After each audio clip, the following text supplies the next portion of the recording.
दङ सानाखैमोन आरो बुंनायलाय बुंनोसै आरो आंनि गोसोनिफ्रायबो आरो आंनि लोगोफोरनिफ्रायबो गिबियावनो आरो साबायखर जासिहरबाय गोजोननाय मोनदों बेखौ लेंहरनायनि थाखाय जोङो मोनसे गोदान ससाइटि बानायदों दा बे ससाइटियाव बेखौ जोंनि टिमखौ लेंहरनायलाय जोङो बाहाय नेचारेल जायगायाव लाफैनानै दिनै गौरां सेराव बेहाय नेचारेल माबायाबो ओरैनो नेचारेल गार्डेना आरो बेखौ बैसागुजों लोब्बा लाखिनानै खुंनायनि थाखाय जोङो बिराद गोसो गोरबोजों जोंनिफ्राय खुंगिरि बै कमिटिखौ जोंनिफ्राय गोसो गोरबोजों साबायखर जासिहरनाय थाबाय आरो जोंथ' सानो नंगौ बयबो पाब्लिकफ्राबो आरो बयबो लुगैदों हाग्रामा सारनि अननायाव बे गासिबो जाजोबदों होननानै जों बुंनो हायो मानो होनबा सिगाङाव जेबो गैयामोन बै समाव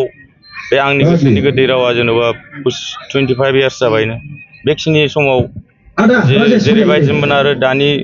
आरो बैनिजों डिफारेन्सआ बहुद दङ मडार्न फैबाय दा बेफोर गासिबो सारनि हाग्रामा सारनि अननायाव जाजोबनाय जों सानो आंनि गोसोनि गोदै राव एलबामखौ माबायदि नोजोरजों नुयो नोंथां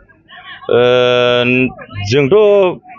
बयनिख्रुइबो साबसिन होननानै बुंनो हायो सिगाङावथ' बेबायदि जों मोनफेराखैमोन आरो गानाबो बिराद मोजां जादों आदा सत्रजित मोननि अननायाव आरो महायस दामोन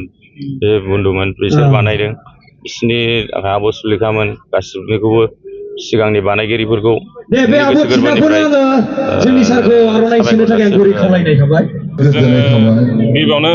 गासिबोखौबो जोंनि बर' निउस चेनेलफोरखौ नायग्रोयो जोंनि गोसो गोरबोनिफ्राय खुलुमनायखौ जासिहरग्रोनाय जाबाय जोङो दिनै बेयाव बे गौरां दैसानि सेराव खुंफुंजानाय सिलभार जुबलि ना आंनि गोसोनि गोदै राव बिथांमोना जोंखौबो आलासि महरै लेंहरदों जोंहा मोनसे ग्रुप दङ जोङो खौसेथि थालायगोन होननानै जोङो मोनसे ग्रुप दादोंमोन बिथांमोना बे ग्रुपखौनो दा जोंखौ लेंहरदों लेंहरनाय हिसाबै जोंबो बिथांमोनखौ सनमान होनायजों लोगोसे जोंबो सौफैनायजों लोगोसे जों नुबोदों बिथांमोननि रंजानाय बिथांमोननि खुसि बिथांमोननि साक्सेसजों जोंनि बर' हारियावनो बेनो फार्स्ट बर' एलबाममोन जोङो बेखौ दिनै नुफैनानै जों बिराद गोजोननाय मोनदों आसा खालामदों फैगौ समफोरावबो जोंनि बर' हारिया बिदिनो जौगालांगोन कालसाराव जेरैथिंबो फारफ्रोमबो आखा फाखा जालांगोन होननानै जोङो दा जोंनि ग्रुपआ बेनो जोङो लोगो लाफैदों बुहुत मोजां प्रग्राम जादों माखासे प्रग्रामफोरखौ जोङो स्किप जालांबाय जोङो समनि आंखालाव नुजाफैनो हायासै अब्लाबो